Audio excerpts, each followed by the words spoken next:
The most fascinating thing that you talk about is he calls it a life review. Did you know every one of us is going to get a life review? Tell me just one life experience that had quite an impact on the person and on you.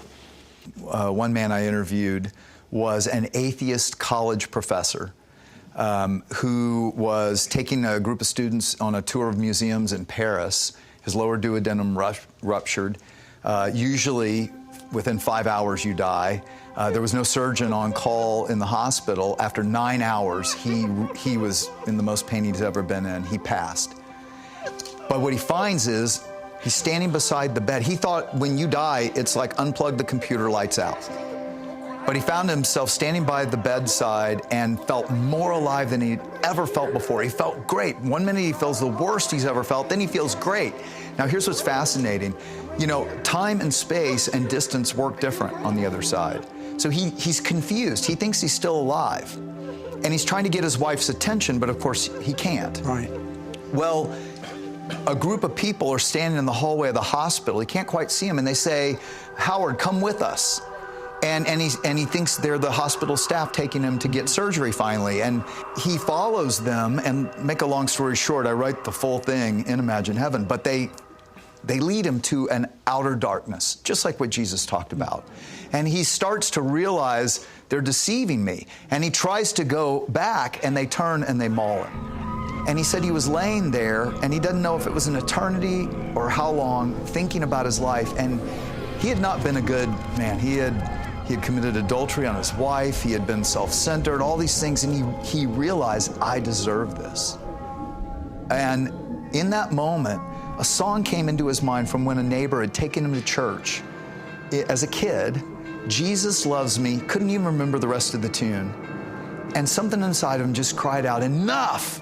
Jesus, if you're real, save me. And a pinpoint of light begins and comes into this darkness, ends up this brilliance, brighter than the sun. Hands reach out, pick him up, and hold him as he sobs like a baby, realizing this man I have cursed my whole life is real. And there in the presence of angels gives Howard a life review. Yeah, this is another commonality, that in the presence of Jesus, he replays their lives for them. Now, what's interesting is it's like a panoramic revisiting your life, but from the perspective not only of yourself, but the people you interact with. And what's interesting, like Howard said to Jesus, you're skipping the most important part of my life, you know, when I got this great award for Artist of the Year and Professor of the Year. And Jesus said, that's not what's important. He said, I want to show you the students. And he showed him how he interacted with the students and what was going on in his mind and what was going on in the student's heart. And he shows us how our interactions, he shows us what Jesus said. Even when you give a little cup of cold water to a child, it matters. Every act of kindness ripples throughout humanity, but our negative things ripple throughout humanity as well. And, you know, one of the things that confounds me, quite honestly, is that some come back in the presence of this God of love they never want to leave, but they don't seek him. Well, one more thing.